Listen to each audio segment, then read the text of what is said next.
Albert, the team is coming from another difficult loss. There is a bit of a streak of losses. What's your assessment on the group, the feel of the group in general, and what needs to be done to kind of come off this funk? Yeah, I mean, it starts here in training. When you're on a roll and you win games, you know it's a lot easier to then go into the next game. You kind of have the group has confidence and you have the momentum. Right now we don't have none of it, and we're gonna have to grind out a win. And the grind starts in training today, and it's every day leading up to Saturday. And we have to give a lot more effort. We have to be more quality on the field. We just have to improve in every aspect of the game compared to the last three games that we played. Nico mentioned that this team is not necessarily the same team, or it doesn't feel like the same team that won CONCACAF Champions League. What's your take on that? What's different? Yeah, it doesn't feel like the same team for sure, but that's why I spoke about the momentum. In Champions League we got a great result in the first leg of the two games, and then in the second we did what we have to do, and that happened in every round of Champions League all the way till the final.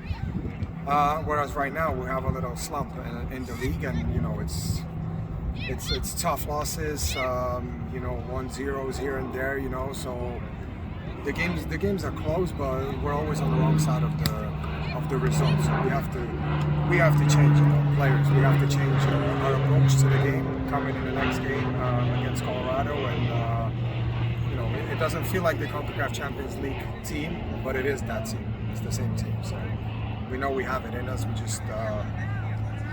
just have to get over that hurdle that we're facing right now. Already, it probably feels in some ways like your body feels like it's towards the end of the season. Is there sort of mind games that you have to play with yourself a little bit to remind yourself that no, this is we've got a lot of season left to play? Yeah, in one way, like you said, we played a good amount of games given that it's only July.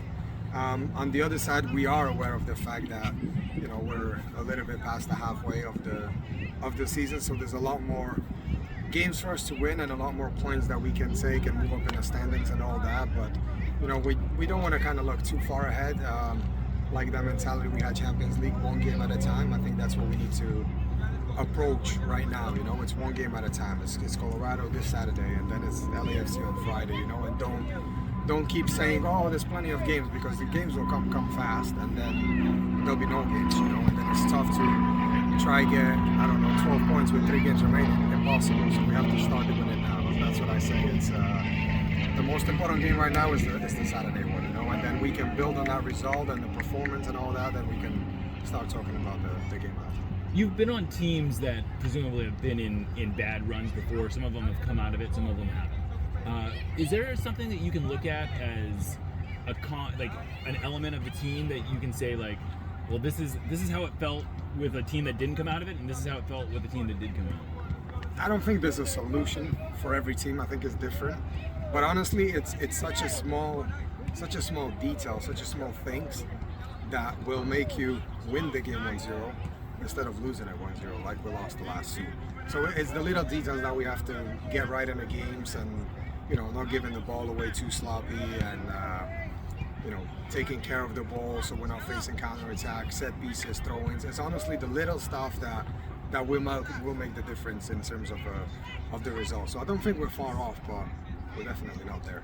Is the spirit still seem I don't know, if you look at what the practice felt like 2 weeks ago versus now, does it still feel like the fundamentals are the same? Yeah, it is, because it's obviously everybody's disappointed, and it kills me inside to lose 3 games in a row and then to lose to a rival, to go on a road trip and not score a goal and lose. It kills me inside, but at the same time I know I can't take that back. Those are games that are gone.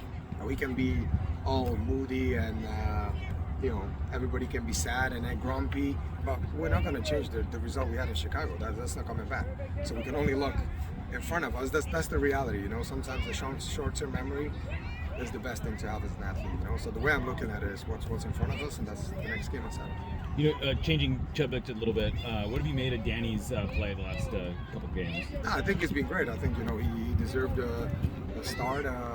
He's been training well. He came in and impacted the game in Nashville. And I thought he did a great job in Chicago as well. You know, there wasn't a player that you can blame the game and you can blame why we lost. It's a team sport, and we lost as a team. Everybody did some good things. Everybody did mistakes. We just have to minimize the mistakes, and we'll be good. What's the difference for you? What have you seen different about like playing with Danny rather than playing with Josh or Kellen per se? I mean, everybody's a different player. I enjoy playing with all of them. You know, Kellen's a more experienced guy that can play pretty much anywhere. Danny and Josh, younger players. You know, hunger, desire, quality. You know, and they're essential midfielders. You know, they have the legs and the stamina to run all day. So everybody has different attributes, but you know, I think they're all good players, and you know, that's why, you know, the coach has so many options that he can pick from. Thank you.